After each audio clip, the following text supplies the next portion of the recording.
Germany will soon crash into the consequences of a fertility crisis made much worse by the mismanagement of the boomer generation. The demographic collapse tearing up the generational contract may soon destroy one of Germany's greatest achievements, its welfare state.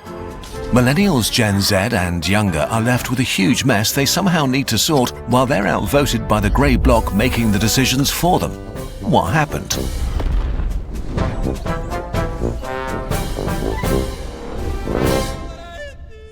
Population collapse. Germany was among the first countries to industrialize, and so its fertility rates dropped early in the 20th century. But for 55 years, they've been below replacement at 1.4 children per woman in 2025. Compared to South Korea, this sounds almost amazing, but it still means population collapse. If fertility stays at 1.4, then 100 Germans will have 70 kids. When those grow up, they'll have 49 kids, who'll then have 34 kids, who'll have 24. A 76% drop within 4 generations. Many people think there are too many humans anyway, so what's the big deal? Well, at the same time, people started living much longer. So we have a fatal mix of way more grannies and way fewer babies. The real crisis German millennials, Gen Z and younger will have to live through is the massive shift in population composition and the transition period. In 2026, Germany is already one of the oldest countries in the world, with a median age of over 45. Almost 2 in 5 Germans are over 50, almost 1 in 4 is older than 65. Only 1 in 8 is a child under 14. Despite its industrial production declining, suffocating bureaucracy, and little economic growth, Germany's system is still chugging along and it remains one of the richest countries. The country still has a big population and a big workforce, along with generous social benefits and pension payouts. But soon, the reality of demographics and boomer mismanagement will hit Germany like a freight train. Population crash means that a society and culture loses more than just people. The systems and countries we've built can't just be downscaled. Things stop working. Young Germans are screwed, old ones too. By 2036, 13 million German baby boomers will retire, this big bulge here. But because they didn't have nearly enough kids, way fewer younger people will replace them. In 2030 alone, there might be millions of jobs that will be impossible to fill. Fewer people working means fewer taxes and resources for the state.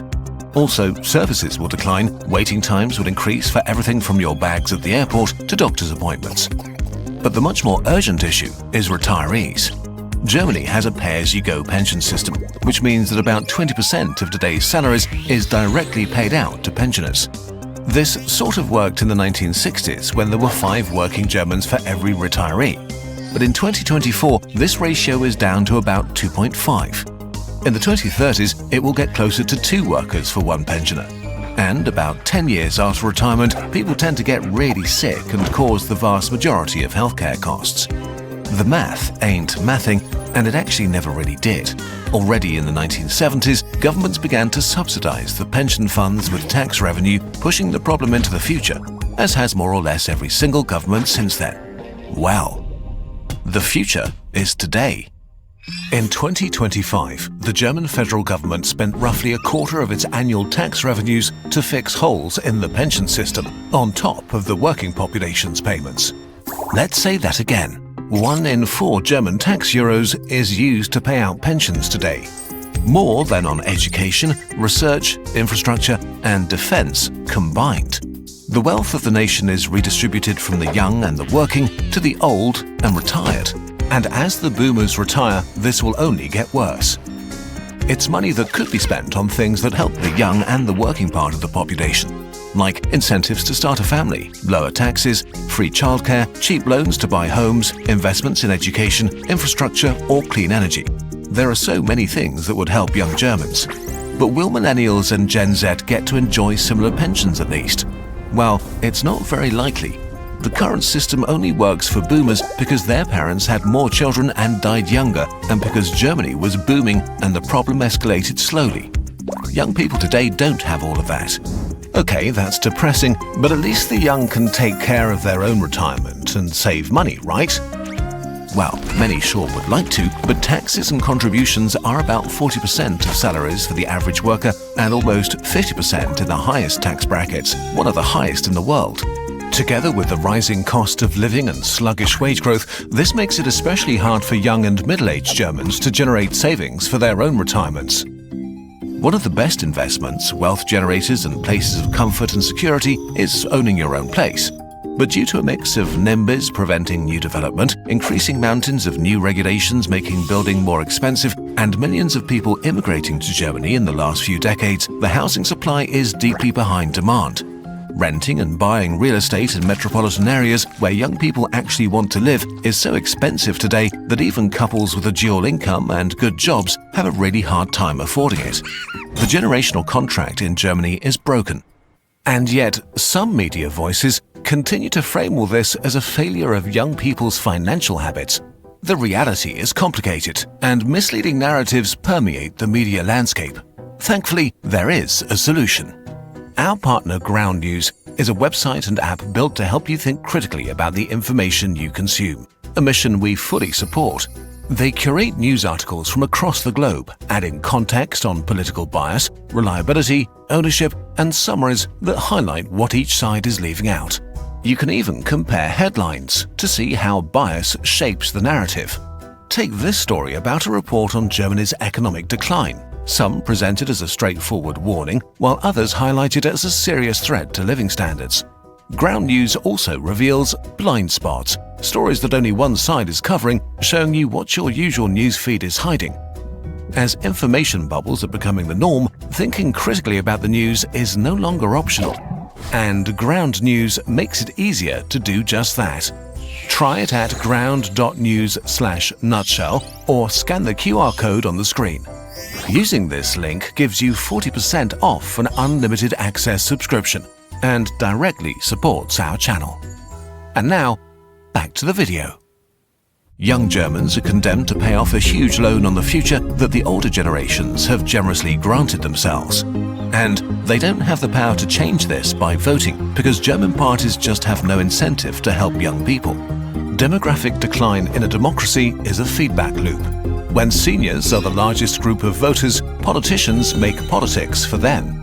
This leaves young Germans facing a hard time building wealth or getting their own homes, which makes them even less willing to start families and have children, even if they want to, all of which is making the demographic crash worse. Germany has become a society that works for the old and relies on the young, making it really hard to create new young people. Baby boomers' lives are affected too. With unsustainable pension funds, inevitably millions of older Germans will have to work much longer than they thought. A retirement age of 70 or higher is already being discussed. Today, about 20% of German pensioners live in poverty, and that rate is all but guaranteed to increase significantly in the 2030s. Still, seniors and boomers in total own the vast majority of Germany's wealth. Germans are even arguing about to what extent the costs of social systems have gotten out of hand. Even in a high-tax country like Germany, there's plenty of wealth disparity and opportunities to tax the rich and take pressure off workers, although of course the details are fiercely debated, so we'll not get into this right now. But the scale of the gap between what workers pay and what's needed to cover boomers' pensions is so enormous that even raising taxes would only buy a bit of time. And beyond pensions, the welfare and healthcare systems Germans rely upon may become unaffordable in the 2030s. The vast majority of healthcare costs occur during the last quarter of your life. So just as the healthcare workforce is shrinking due to demographics, the numbers of patients will explode. The waiting time for a specialist doctor is already months in the state healthcare system. Okay, but what about immigration? Whatever your opinion on immigration is, pro or against, please put it in a box and ignore it for a moment. We only want to look at it from one perspective. Can it solve the population crash? Let's look at the population again. If a country's pyramid looks like this and you want to stabilize it at the bottom, immigration won't do that. For one, it doesn't actually make your country that much younger. In Germany, the birth rate of most of its immigrants isn't higher than the locals, and if new immigrants have more children, they tend to adjust to the rest of the population within 2 generations. Sure, immigration over the last few decades has delayed the coming crash, and in the transition period we'll run into serious worker shortfalls, especially in healthcare and nursing. So zero immigration doesn't seem wise or feasible. But there's a problem. If birth rates stay as low as they are, or go down even more, then the German population will continue to shrink. And to keep it stable, it would constantly need to be replenished by new immigrants, until they age and themselves need new immigrants to pay for their retirement. No matter if you think this is a good idea or not, it's not actually possible. Birth rates are crashing everywhere. Eventually, immigration around the world will slow down massively. The world is running out of young people. So immigration can delay the issue a bit and ease the consequences, but that's it. Germany either has to solve its demographic crash or its welfare state and pension systems will break. Conclusion and opinion part. So, how over is Germany? The demographic crisis is the greatest danger to German living standards and social cohesion. And the same crisis is unfolding in all Western countries. Things are about to escalate in Germany, Italy, France and Poland, but the same issues are also on the horizon in the US, Argentina or Canada. The reality nobody wants to talk about is that solving the demographic crisis will be very painful.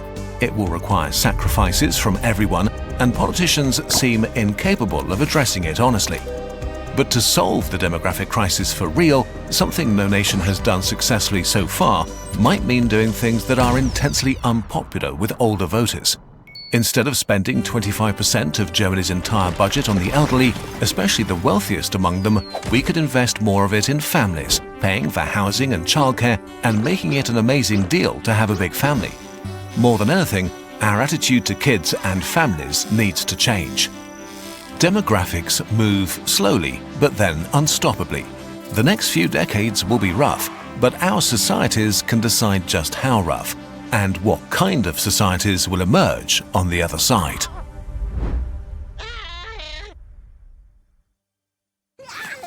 Making this video was hell. We wrote the first draft in the winter of 2023. We killed this script again and again, only to be annoyed and start fresh.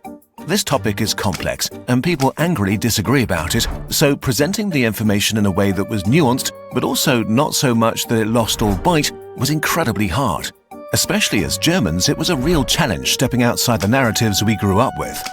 We had countless discussions inside our team and with our experts, arguing passionately over individual sentences, facts to delete or add in. We reworked, re-researched, and redrew large parts of it again and again. What you watch today is only the tip of the iceberg, and you need to judge if we did a good job. To be frank, projects like this are horrible financial decisions, but we think it's important that we do them from time to time. And we literally can only afford to do this because of your direct support. So, if you think what we're doing is of value and you want to enable more in the future, the best way of doing so is to get one of our passion projects or limited editions from our shop. One of our personal favorites are our science posters. We made over 100 and sold over 500,000 copies over the years. Each of them created in collaboration with leading experts and made with lots of attention to detail. From a new type of map of evolution to the incredible inner life of your cells, we have infographics about all sorts of topics, and just straight-up beautiful art pieces. There's loads more we're proud of, like art books and journals and hoodies, but you get the gist. If you want to support our human-made work and enable us to do projects that are economically dumb ideas, like this video or all of human history in an hour, the Kurzgesagt shop is open.